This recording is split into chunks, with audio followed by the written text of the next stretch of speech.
All right, these are the proper procedures that you have to do while doing a FedEx Custom Critical TVAL shipment. I'm going to have Aaron show you around, and we'll get this thing started. Okay, so an hour before you pick up your shipment, you have to do what's called resetting the journey marker. You simply do that by holding down the yellow button until the unit beeps. There you go. Do that an hour before you pick up the shipment. That's all you have to do. Okay, now also before you get to the shipper, you have to change the settings on this unit. In order to do that, you have to get to the secret menu, if you will. To get to the menu, you have to hold down the green button until it asks for a passcode. Okay, once it asks for a passcode, you're going to hit the blue button 4 times, the number 1. All right, there you go. We have to change a couple settings in here. I'll show you the only things we have to do. Alarm settings, we're going to edit this, so push the green button for edit. We only mess with alarm group 1 in this menu. So push edit again. Okay, the alarm is on all the time. Yes. Low limit delay, don't mess with it. Upper limit delay, don't mess with it. Initial delay, don't mess with it. Okay, lower limit. This lower limit is going to be the minimum temperature in your temperature setting message. So let's say, for instance, the minimum temperature was 60 degrees. Okay, we're going to hold down the left arrow until it gets to 60 degrees. Okay, for some reason it won't go to 60, so we'll just say 60.1. You run into this often. For the upper limit, let's say it was 70 degrees. Okay, we're going to go to 70 degrees. Okay, there's 70. Okay, name, chilled, don't mess with it. Function, chilled, don't mess with it. Alarm on, we're back to the beginning. Okay, let's make sure our camera's in focus. That's another thing we got to make sure of. Okay, now we're going to go to the menu again. Okay, the next is going to be general settings. If you want to change it from Celsius to Fahrenheit, right here it is, temp unit Fahrenheit. Push edit. You can change that to Celsius. Change it back to Fahrenheit. To accept it, push the green button to accept.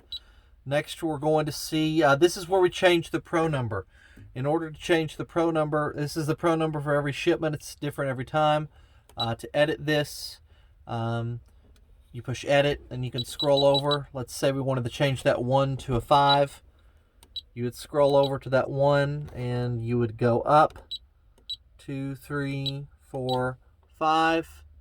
There's a 5. In order to accept the numbers that you've inputted, you have to hold down the green and the red button at the same time until it beeps.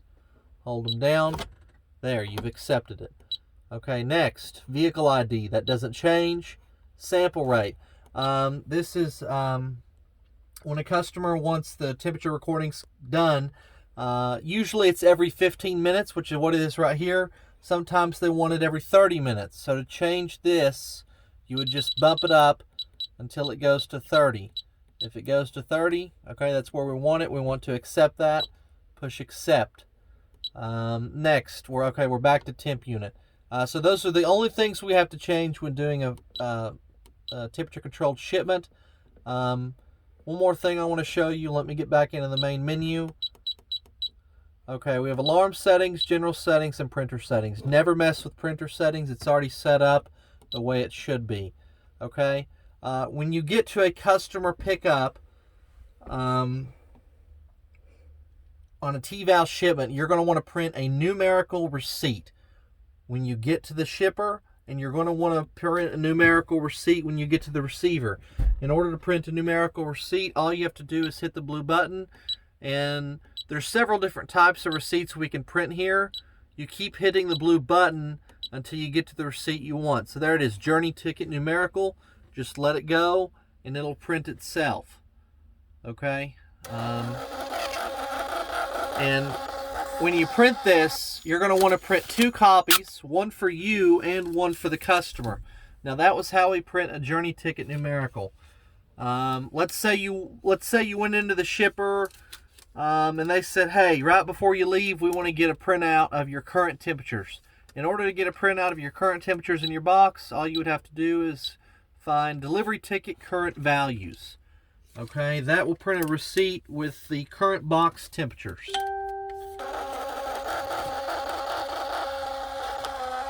Okay, that's how you set up the unit. Now we're going to show you what to do on the Qualcomm when you get to the shipper. So when you get to the shipper, you're going to have your regular screen, and on your regular screen, you're going to hit Messages, and you're going to hit Compose.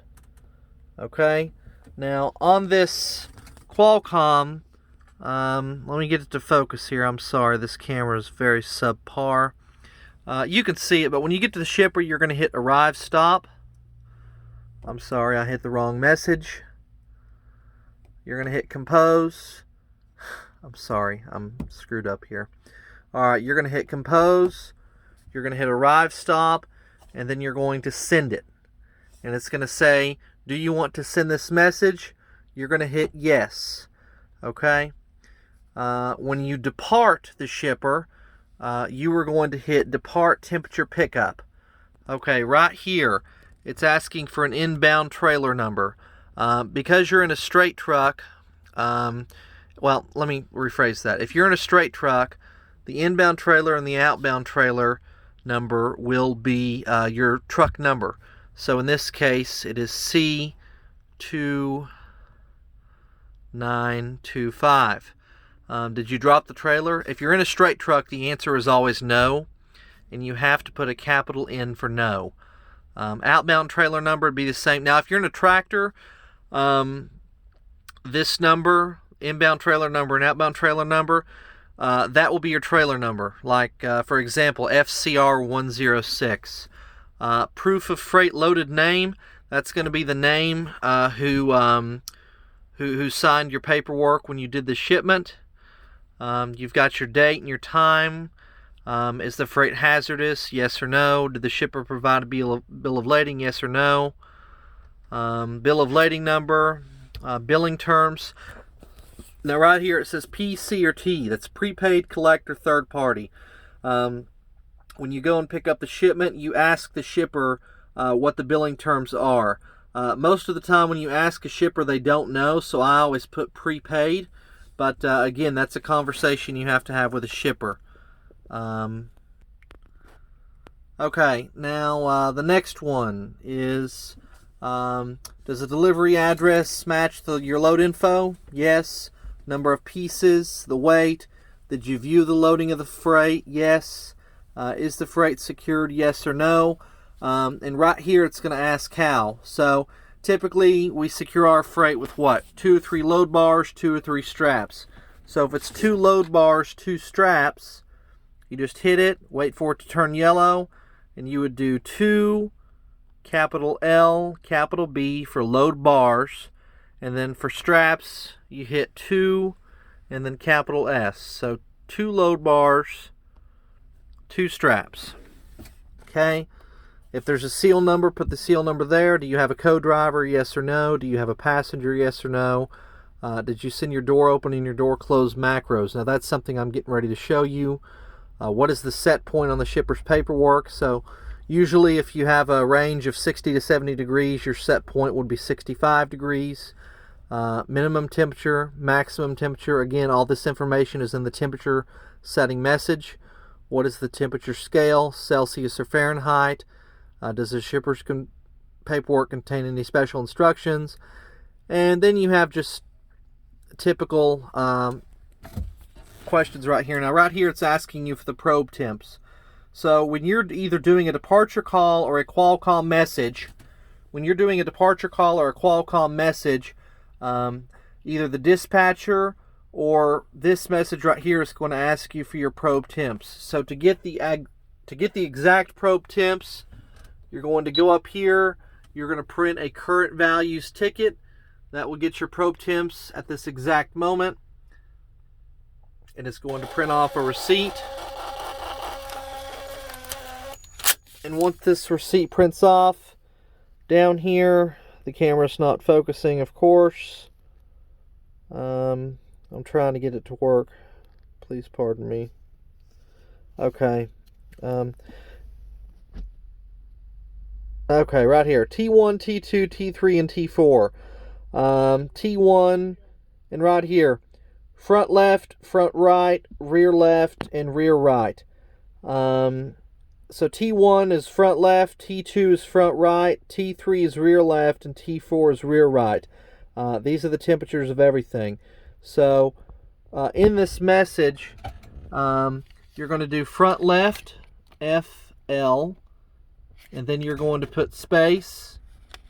Okay, front left, and then what's the temperature on here? It's 39.9. So then you would hit FL 39.9. And then you would just do front right, FR. And then on here you can see front right is T2. T2 is 39.4. And then you would do the same thing for rear left and rear right. You have 4 probes in the box, and you would put your 4 probe readings right here.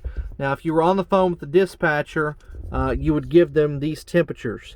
Now, when you arrive to a pickup, you will get a message on the Qualcomm that says whether or not your shipment is auto depart eligible. If your shipment is auto depart eligible, you can do your departure right here just like I'm showing you. If it is not, you have to call into dispatch. That's options 1 and 1 on the VRU. Now, another special instruction for temperature controlled pickups.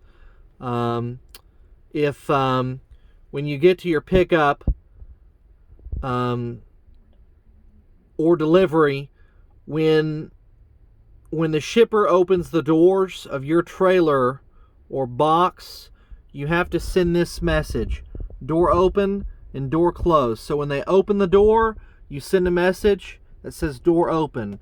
When they load up your truck and they close the door, you have to send the door closed message.